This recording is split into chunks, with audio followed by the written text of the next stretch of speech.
ದಿವ್ಯಾ, ನೀನು ನನ್ನ ಹತ್ರ ನಂಬಿಕೆ ಉಳಿಸ್ಕೊಳ್ಳಿಲ್ಲ.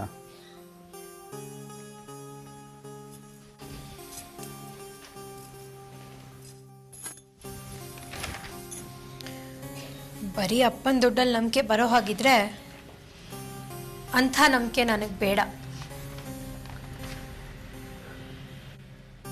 ಈ ಥರ ಮುಖಕ್ಕೆ ಮುಖ ಕೊಟ್ಟು ಮಾತಾಡಿದ್ರೆ ಆ ಸಂಸಾರದಲ್ಲಿ ಏನು ಸಾರ ಇದೆ ಹೇಳೋ?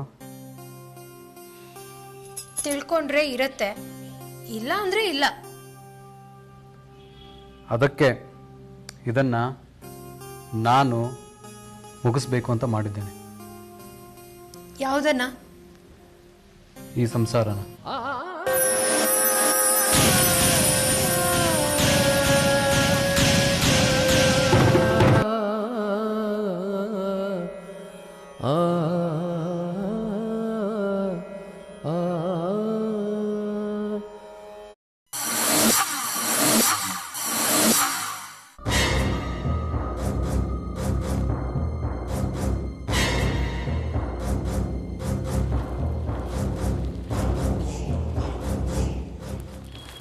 ಹೌದು ದಿವ್ಯಾ, ಒಲ್ಲದ ಗಂಡನಿಗೆ ಮೊಸರಲ್ಲಿ ಕಲ್ಲು ಅಂತ ದಿನ ನಾವು ನಿನಗೆ ಟಾರ್ಚರ್ ಕೊಡೋದು, ನೀನು ಅಳೋದು ಎಲ್ಲ ಮುಗಿದ್ಮೇಲೆ ನೀನು ನನ್ನ ಸ್ವಾಭಿಮಾನ ಅನ್ನೋದು ಇವೆಲ್ಲ ಯಾವುದು ಬೇಡ. ಅಂದ್ರೆ ಏನ್ ನಿಮ್ಮ ಮಾತಿನ ಅರ್ಥ? ಈಗ ನೀನು ಮನೆ ಬಿಟ್ಟು ಹೋಗೋ.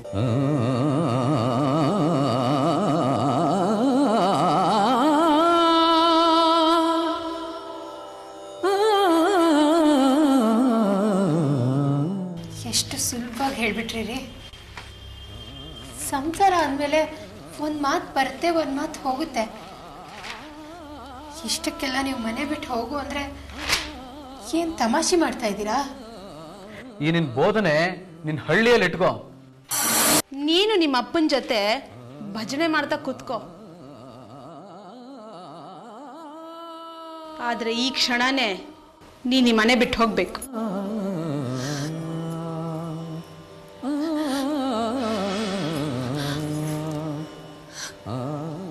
ದಯವಿಟ್ಟು ಆ ಮಾತು ಮಾತ್ರ ಹೇಳ್ಬೇಡಿ. ನಮ್ಮ ಅಪ್ಪಂಗೆ ಸಮಾಜದಲ್ಲಿ ಗೌರವ ಇದೆ. ಅದು ಅಲ್ಲದೆ ಇದು ನಾನಾಗೆ ಒಪ್ಪಿ ಮೆಚ್ಚಿ ಮಾಡ್ಕೊಂಡು ಮದ್ವೆ.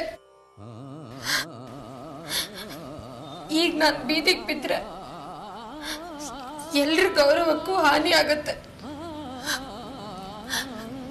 ದಯವಿಟ್ಟು ಯಾವುದೇ ಕಾರಣಕ್ಕೂ ನನ್ನನ್ನು ಮನೆ ಬಿಟ್ಟು ಹೋಗು ಅಂತ ಮಾತ್ರ ಹೇಳ್ಬೇಡಿ. 2 ಲಕ್ಷ ವಿಷಯದಲ್ಲಿ ನಮಗೆ ಮೋಸ ಮಾಡಿದ್ದೆ ನೀನು. ನಿನಗೆ ಈ ಮನೇಲಿರೋದಕ್ಕೆ ಏನು ಅರ್ಹತೆ ಇದೆ ಹೇಳು? ನಾನು ನಮ್ಮ ತಂದೆಗೆ ತೊಂದರೆ ಕೊಡಲ್ಲ ಅಂತ ಅವತ್ತೇ ಹೇಳಿದ್ನಲ್ಲ. ಸೋಮಶೇಖರ್ ಚಿಕ್ಕಪ್ಪನು ನೀವು ಮಾಡಿರೋ ತಪ್ಪಿಗೆ ಒಂದಲ್ಲ ಒಂದಿನ ಪಶ್ಚಾತ್ತಾಪ ಪಟ್ಟೆ ಪಡ್ತೀರಾ. ನೋಡಿ, ನಾನು ನಿಮ್ಮನ್ನು ದೂರ್ಸಲ್ಲ.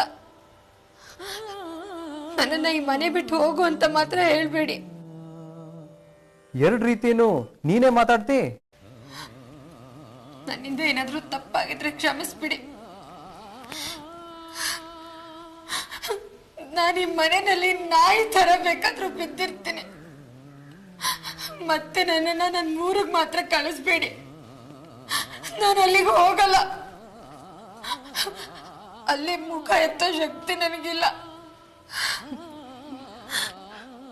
ಅಂದ್ರೆ ಇದು ನಿನ್ನ ಹುಸಿ ಸ್ವಾಭಿಮಾನ ಅಂತ ಕರಿಬಹುದು, ಬಿದ್ದರೂ ಮೀಸೆ ಮಣ್ಣಾಗಿಲ್ಲ ಅಂತ. ನೀನು ಶಿವಪುರಕ್ಕೆ ಹೋದ್ರೆ ನಿನ್ನ ಮರ್ಯಾದೆ 3 ಕಾಸಾಗುತ್ತೆ ಅಲ್ವಾ? ದಯವಿಟ್ಟು ನನ್ನ ಮಾತು ಕೇಳಿ. ನನಗಿಲ್ಲಿರಕ್ಕೆ ಇಷ್ಟೇ ಜಾಗ ಕೊಡಿ ಸಾಕು. ಆದ್ರೆ ನಾನು ಮಾತ್ರ ಊರಿಗೆ ಹೋಗಲ್ಲ, ಹೋಗಕ್ಕೆ ಸಾಧ್ಯನೂ ಇಲ್ಲ.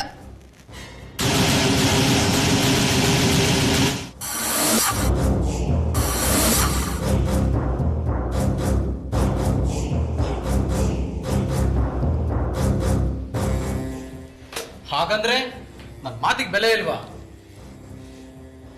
ನಿಮ್ ಮಾತಿಗೆ ಬೆಲೆ ಕೊಟ್ಟು ನಾನು ಇಲ್ಲಿಂದ ಹೋಗ್ಬೇಕು ಅಂದ್ರೆ ನಾನು ಹೋಗಲ್ಲ. ನನ್ನ ಹೆಣ ಇಲ್ಲಿಂದ ಹೋಗುತ್ತೆ. ಇದು ನಾನ್ ನಂಬಿರೋ ನನ್ನ ಬನದ ದೇವ್ರ ಮೇಲೆ ಆಣೆ.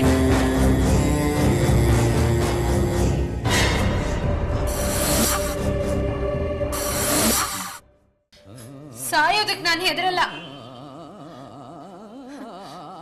ಏನಿದೆ ಅಂತ ಭೂಮಿ ಮೇಲೆ ಬದುಕಬೇಕು.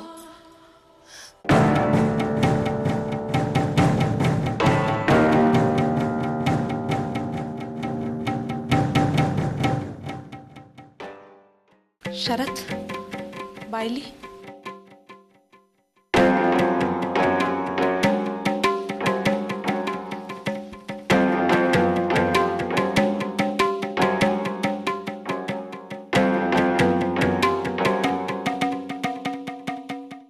ಶರತ್, ಅವಳು ಇಲ್ಲೇ ಜೀವ ಬಿಟ್ರೆ ನಮಗೆ ತುಂಬಾ ಪ್ರಾಬ್ಲಮ್.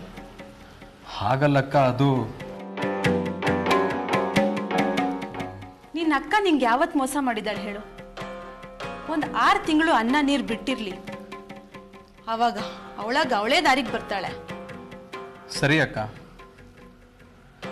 ನೀನೇನು ಮಾಡಿದ್ರು ಸರಿಯಾದ ನಿರ್ಧಾರ ತಗೊಂಡೇ ಇರ್ತೀಯ.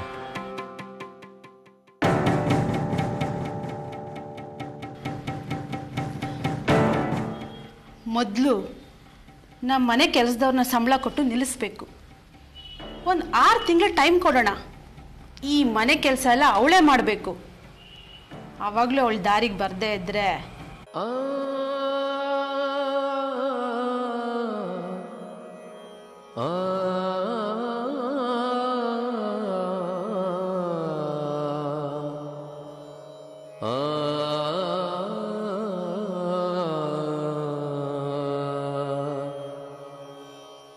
ಯಾರಿಗುಂಟು ಯಾರಿಗಿಲ್ಲ ಬಾಳೆಲ್ಲ ಬೇವು ಬೆಲ್ಲ.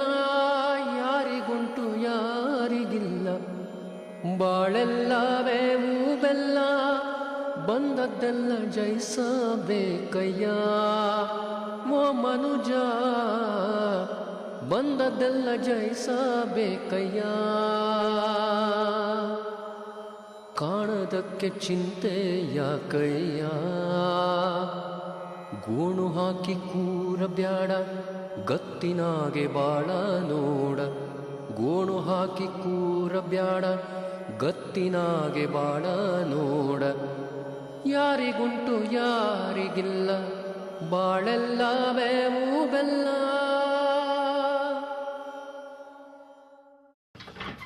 ನೋಡಲ್ಲೇ ಇರಬೇಕು. ಕೊಡು, ಅದೆಲ್ಲ ತಕೊಂಡು ಕ್ಲೀನ್ ಮಾಡು.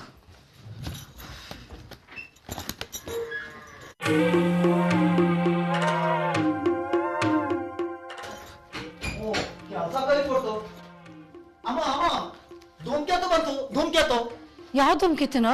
ಅದೇ ಶಿವಪುರುಷ ಶಕ್ನಿ ಸೋಮಶೇಖರಯ್ಯ. ಭೋಜ, ಹಾಗೆಲ್ಲ ಮಾತಾಡ್ಬೇಡ ಕಣೋ. ನಮ್ಮ ಗ್ರಹಚಾರ ನೋಡು, ದಿವ್ಯಾಳ ಸಂಬಂಧದಿಂದಾಗಿ ಈಗ ನಮ್ಮ ಹತ್ರದ ನೆಂಟಾಗ್ಬಿಟ್ಟಿದ್ದಾನೆ. ಅದ್ರ ಮತ್ತೆ ಎಂತ ಮಾಡ್ತೀರಿ? ಹೋಗಿ ಕಾಪಿ ಮಾಡ್ಕೊಡಿ. ಅದು ಹೇಗಿದ್ರು ಇದ್ದಿದ್ದೆ. ನನಗೂ ಅವನ ಮುಖ ನೋಡಿದ್ರೆ ರಗಳೆ ಆಗುತ್ತೆ.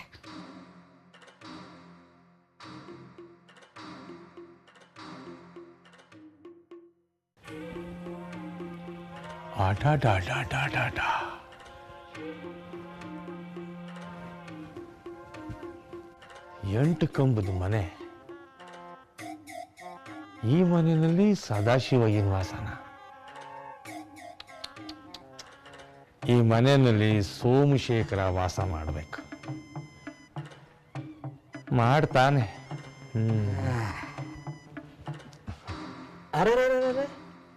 ನೆನೆದವರ ಮನದಲ್ಲಿ ನಯನ ಮನೋಹರ ಅನ್ನೋ ಹಾಗೆ ನಿನ್ನ ಬಗ್ಗೆನೇ ಧ್ಯಾನ ಮಾಡ್ತಾ ಇದ್ದೆ ಕಣ. ನೀನು ಬಿಡಪ್ಪ, ಕೂತ್ ಕಡೆಲ್ಲ ಯಾರ ಬಗ್ಗೆ ಬೇಕಾದ್ರೂ ಧ್ಯಾನ ಮಾಡ್ಬಿಡ್ತೀನಿ. ಆದ್ರೆ ನಾನು ಹಾಗಲ್ವಲ್ಲೋ. ಯಾಕೋ ಸೋಮಶೇಖರ, ಏನೇನೋ ಮಾತಾಡ್ತಾ ಇದೀಯಾ? ಮಾತಾಡ್ದಿರೋ ವಿಷಯ ಮುಂದಕ್ಕೆ ಹೋಗಲ್ವಲ್ಲಪ್ಪ. ಯಾವ ವಿಷಯ? ನಿನಗೆ ದುಡ್ಡು ಕೊಟ್ಟ ತಪ್ಪಿಗೆ ನೆನಪು ಮಾಡ್ಕೋ ಅಂತ ಪ್ರತಿದಿನ ನನಗೆ ನಾನೇ ತಿಳ್ಕೋಬೇಕು. ಆ ಮಟ್ಟಕ್ಕೆ ಬಂದ್ಬಿಟ್ಟಿದ್ದೀನಿ. ದುಡ್ಡ? ಯಾವ ದುಡ್ಡು? ಲೇ, ನಿನ್ನ ಮಗಳು ಮದುವೆ ಖರ್ಚು ಮಾಡಿದ್ನಲ್ಲೋ 5 ಲಕ್ಷ ರೂಪಾಯಿ ಅದು. ಅದನ್ನ ನಾನು ಅವತ್ತೇ ಕೊಟ್ಟಲ್ಲೋ. ಯಾವತ್ತು?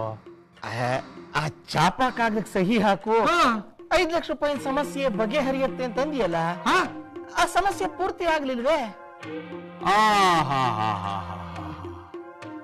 ಏನು ವ್ಯವಹಾರ ಜ್ಞಾನನಯ್ಯ ನಿಂದು. ನೀನೇನಾದ್ರೂ ಯೋಜನಾ ಆಯೋಗದ ಅಧ್ಯಕ್ಷ ಸ್ಥಾನದಲ್ಲಿ ಕೂಡಿಸ್ಬಿಟ್ರೆ ನಮ್ಮ ದೇಶ ಅಷ್ಟೇ.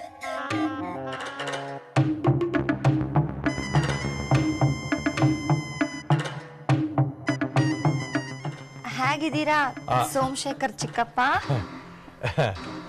ಚೆನ್ನಾಗಿದ್ದೀನಮ್ಮ. ಉತ್ತರ ಪ್ರದೇಶದಿಂದ ದಕ್ಷಿಣ ಪ್ರದೇಶದವರೆಗೂ ಎಲ್ಲವೂ ಸೌಖ್ಯ ತಾಯಿ. ಹೌದಾ ಸೋಮಶೇಖರ್ ಚಿಕ್ಕಪ್ಪ? ಚಿಕ್ಕಪ್ಪ, ನೀವು 5 ಲಕ್ಷ ರೂಪಾಯಿ ಮದ್ವೆ ಖರ್ಚು ಅಂತ ಹೇಳಿದ್ರಲ್ಲ, ಅದ್ರ ಲೆಕ್ಕ ಸ್ವಲ್ಪ ತೋರಿಸ್ತೀರಾ? ಯಾಕೆ ತಾಯಿ, ನಾನೇನಾದ್ರೂ ಅನ್ಯಾಯ ಮಾಡ್ತೀನೇನಯ್ಯ? ಛೇ ಹಾಗಂತಾರೇನು? ಪರವಾಗಿಲ್ಲ ಬಿಡು, ನಿನ್ನ ಮಗಳಿಗೆ ಅನುಮಾನ ಬಂದ್ಬಿಟ್ಟಿದೆ, ಕ್ಲಿಯರ್ ಆಗ್ಬಿಡ್ಲಿ. ತಗೊಳಮ್ಮ, ಕೊಡಿ ಚಿಕ್ಕಪ್ಪ. ಓಹೋ, ಚಿಕ್ಕಪ್ಪ ನೋಡ್ಲಿ. ಚಿಕ್ಕಪ್ಪ, ನೀವು ನಿಶ್ಚಿತಾರ್ಥದಲ್ಲಿ ಪುರೋಹಿತರ ಸಂಭಾವನೆ 150 ಅಂತ ಬರ್ದಿದ್ದೀರಾ? ಮತ್ತೆ ಆ ಪುರೋಹಿತರು ನನಗ್ ಸಿಕ್ಕಿ ನೀವು ಕೊಟ್ಟಿದ್ದು 100 ರೂಪಾಯಿ ಅಂತ ಹೇಳಿದ್ರು.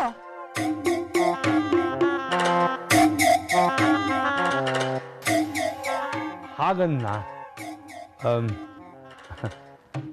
ಕೇಳ್ಬಿಟ್ಟು ಸರಿ ಮಾಡ್ತೀನಿ. ಹಾಗಾಗಿ ಈ ಪಟ್ಟಿ ನನ್ನ ಹತ್ರನೇ ಇರ್ಲಿ. ನಿಂಗೆ ಯಾಕಮ್ಮ? ಚಿಕ್ಕಪ್ಪ, ಇರ್ಲಿ ಅಂದೆ. ಇರ್ಲಿ ತಾಯಿ, ಇರ್ಲಿ. ಹೋಗೋಣ. ನಮ್ ಕಾವ್ಯ ಪುಟ್ಟಿ ತುಂಬಾ ಬುದ್ಧಿವಂತೆ. ಅವಳು ಒಂದ್ಸಲ ಪಟ್ಟಿ ನೋಡ್ಬಿಟ್ರೆ ಎಲ್ರಿಗೂ ಕ್ಷೇಮ ಅಲ್ವೇ?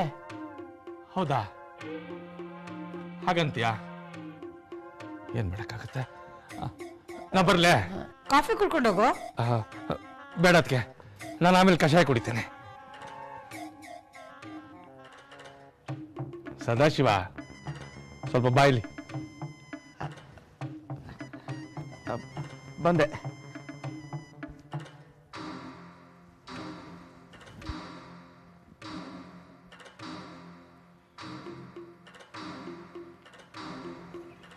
ಏನು?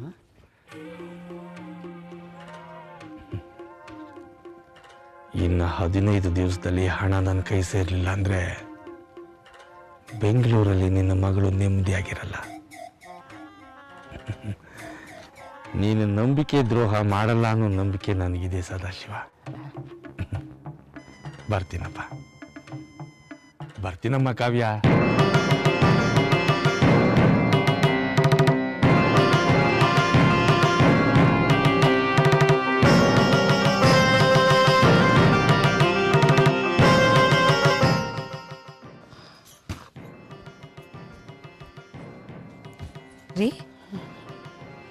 ಏನ್ರಿ, ಏನ್ ಹೇಳ್ದವನು? ದಿವ್ಯಾ ಪುಟ್, ಅದು ನಾನು ಹಿಂದೆ ಒಂದು ಪತ್ರಕ್ಕೆ ಸಹಿ ಹಾಕೊಟ್ಟಿದ್ನಲ್ಲ. ಯಾವ ಪತ್ರಕ್ಕೆ ಸಹಿ ಹಾಕೊಟ್ಟಿದ್ರೆ? ಅದೇ ಈ ಹಣಕಾಸಿನ ಸಂಬಂಧಕ್ಕೆ ಅವನೊಂದು ಪತ್ರ ತಗೊಂಡ್ಬಂದಿದ್ದ, ಅದಕ್ಕೆ ನಾನು ಸಹಿ ಹಾಕೊಟ್ಟಿದ್ದೆ. ಅದ್ರಲ್ಲಿ ಏನ್ ಬರ್ತಿತ್ತು? ಅದು ಈ ದುಡ್ಡಿಗೆ ನಾನೇ ಜವಾಬ್ದಾರ ಅಂತ ಅದರಲ್ಲಿ ಬರ್ಕೋತೀನಿ ಅಂತ ಹೇಳಿದ್ದ. ಆದ್ರೆ ಪತ್ರದಲ್ಲಿ ಏನು ಬರ್ದಿರ್ಲಿಲ್ಲ. ಅಂದ್ರೆ ಖಾಲಿ ಪತ್ರನ ಅಪ್ಪಯ್ಯ?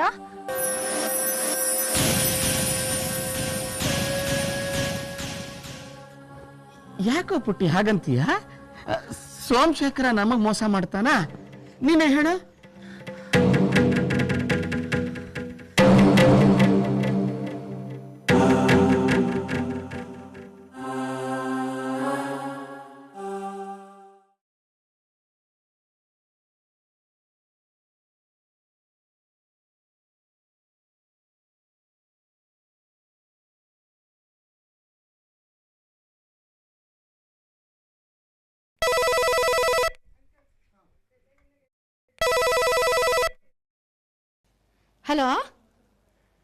ಹಲೋ, ಯಾರು? ಗಿರಿಜಾ ಚಿಕ್ಕಮ್ಮನಾ? ಓ ದಿವ್ಯಾ, ಚೆನ್ನಾಗಿದೆಯೇನೆ? ನಮ್ಮಣ್ಣ, ಸೌಪರ್ಣಿಕ, ಶರತ್ ಎಲ್ಲ ಚೆನ್ನಾಗಿದ್ದಾರಾ? ಹೇಳಿ ಚಿಕ್ಕಮ್ಮ. ಗಂಡಸರಿಗಾದ್ರೆ ದ್ವೇಷ, ದಳ್ಳೂರಿ ಮುಖ್ಯವಾಗಿರುತ್ತೆ. ಆದ್ರೆ ನೀವೊಬ್ಬ ಹೆಂಗಸಾಗಿ ಈ ರೀತಿ ಮೋಸ ಮಾಡ್ತೀರಾ ಅಂತ ನಾನು ಅನ್ಕೊಂಡಿರ್ಲಿಲ್ಲ. ಏನ್ ಹೇಳ್ತಿದ್ಯಾ ನೀನು? ನನಗೆಲ್ಲ ಗೊತ್ತಾಗೋಯ್ತು ಚಿಕ್ಕಮ್ಮ. ಸೋಮಶೇಖರ್ ಚಿಕ್ಕಪ್ಪ ಎಂಥ ರಾಕ್ಷಸ ವ್ಯಕ್ತಿ ಅನ್ನೋದು ನನಗೆ ತಿಳಿದು ಹೋಯ್ತು. ನನ್ನ ಮತ್ತೆ ಕಾವ್ಯ ಮಧ್ಯೆ ಇರೋ ಭಿನ್ನಾಭಿಪ್ರಾಯನ ಉಪಯೋಗಿಸ್ಕೊಂಡು ನನಗೆ ಹತ್ರ ಆಗೋ ಹಾಗೆ ನಾಟಕ ಆಡಿದ್ರು.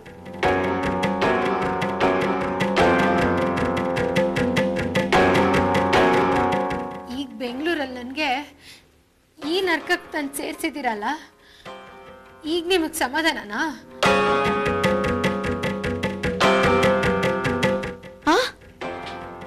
ನೀವಿಂತ ಪಾಪದ ಕೆಲಸ ಮಾಡ್ತಿರೋದ್ರಿಂದಾನೆ ನಿಮಗ್ ಹುಟ್ಟಿರೋ ಆ 2 ಮಕ್ಕಳು ಉಪಯೋಗಕ್ಕೆ ಬರ್ದೆ ಹೋದ್ವು. ನಿಮಗ್ ಹಾಳು ಮಾಡಕ್ಕೆ ನನ್ನ ಜೀವನನೇ ಬೇಕಿತ್ತ ಚಿಕ್ಕಮ್ಮ? ಆ ಸೋಮಶೇಖರಯ್ಯ ಹಾಳಾಗಿ ನೆಲ ಕಚ್ಚ ಹೋಗ್ತಾನೆ, ಸರ್ವನಾಶ ಆಗೋಗ್ತಾನೆ. ಇದು ನನ್ನ ಶಾಪ, ಕಣ್ಣೀರ್ ಹಾಕ್ತಾ ಇರೋ ಹೆಣ್ಣಿನ ಶಾಪ. ಹಾಗೆಲ್ಲ ಮಾತಾಡ್ಬಾರ್ದು ದಿವ್ಯಾ. ಆ ಬನದೇವ್ರಿರೋದು ಸತ್ಯ ಅಂತ ಆದ್ರೆ ನಿಮ್ಮನ್ನ ನೋಡ್ಕೊಳ್ಳುತ್ತೆ. ನಿಮ್ ಸಂಸಾರ ನುಚ್ಚು ನೂರಾಗಿ ಕಣ್ಣೀರಲ್ಲಿ ಕೈ ತೊಳಿತೀರ.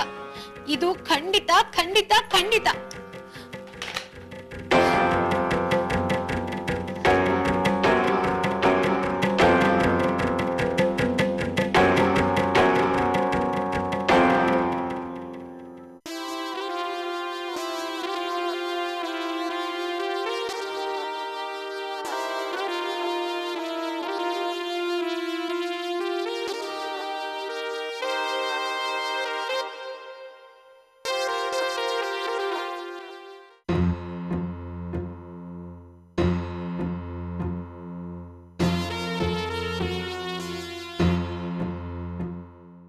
ಕರುಣಾಕರ್ ಶೆಟ್ರೆ, ನನ್ನ ತಮ್ಮ ಚಂದ್ರಕುಮಾರ ಊರಿಗೆ ಬರ್ತಾ ಇದ್ದಾನೆ, ಗೊತ್ತಾಯ್ತಲ್ವಾ? ಅದನ್ನೇ ಹೇಳಲಿಕ್ಕೆ ಬಂದೆ. ಊರೆಲ್ಲ ಸುದ್ದಿ ಆಗಿದೆ, ನಿಮಗೆ ಸಂತೋಷ ಆಗಿದೆ. ಎಷ್ಟಂದ್ರು ಒಡ ಹುಟ್ಟಿದವಲ್ವಾ? ಒಡ ಹುಟ್ಟಿದವನು ಮಮಕಾರ ಒಳಗಡೆ ಇದ್ದೇ ಇದೆ. ಕರುಣಾಕರ್ ಶೆಟ್ರೆ, ನನ್ನ ತಮ್ಮ ತುಂಬಾ ಸಾಹಸಿ. ಉಲ್ಕೆ ತರಹ ಉಜ್ವಲವಾಗಿ ಬೆಳಗಿ ಇದ್ದ ಜಾಗದಲ್ಲೇ ಜನಗಳನ್ನ ಆಕರ್ಷಣೆ ಮಾಡುವ ಶಕ್ತಿ ಇದೆ. ಅಂತ ಮನುಷ್ಯ ಜೈಲಿಗೆ ಯಾಕೆ ಹೋದ ಅಂತ? ಕರುಣಾಕರ್ ಶೆಟ್ರೆ, ಕೆಲವೊಂದಷ್ಟನ್ನು ನೀವು ಕೇಳಬಾರ್ದು, ಕೆಲವೊಂದಷ್ಟನ್ನು ನಾನು ಹೇಳಬಾರ್ದು. ಈ ಚಂದ್ರಕುಮಾರ ಇದ್ದಾನಲ್ಲ, ಅವನು ಒಂದ್ಸಾರಿ ಅಕ್ರಮವಾಗಿ ಸಾಗಿಸ್ತಿದ್ದ ಒಂದು ಲಾರಿಯನ್ನ, ಜಾನುವಾರುಗಳ ಒಂದು ಲಾರಿಯನ್ನ ಮಂಗಳೂರಿನಲ್ಲಿ ಹಿಡಿದ. ಅದು ಪೊಲೀಸ್ ಕೇಸ್ ಆಯ್ತು, ಅದಕ್ಕೆ ರಾಜಕೀಯ ಎಲ್ಲ ಬೆರೀತು. ಅದೆಲ್ಲ ಬಿಡಿ. ಅವನು ಬಂದ್ರೆ ನಿಮ್ಮ ರಾಜಕೀಯ ವರ್ಚಸ್ಸು ಮತ್ತಷ್ಟು ಜಾಸ್ತಿ ಆದೀತು. ಇದೇ ನನ್ನ ಮುಂದಿನ ಸಮಸ್ಯೆ. ವರ್ಚಸ್ಸು ಜಾಸ್ತಿ ಆಗೋಕೆ ಅವನ ತತ್ವಗಳೇ ಬೇರೆ, ನನ್ನ ಸಿದ್ಧಾಂತಗಳೇ ಬೇರೆ. ಹೌದು, ಜನ ಮಾತಾಡೋದನ್ನು ಕೇಳಿದ್ದೇನೆ. ಒಂದೇ ಮನೆಯಲ್ಲಿ ಅಣ್ಣ ತಮ್ಮಂದರೆ 2 ಪಕ್ಷ. ಇದು ಒಳ್ಳೆ ಗಮ್ಮತ್ತುಂಟು ಮಾರಾಯ.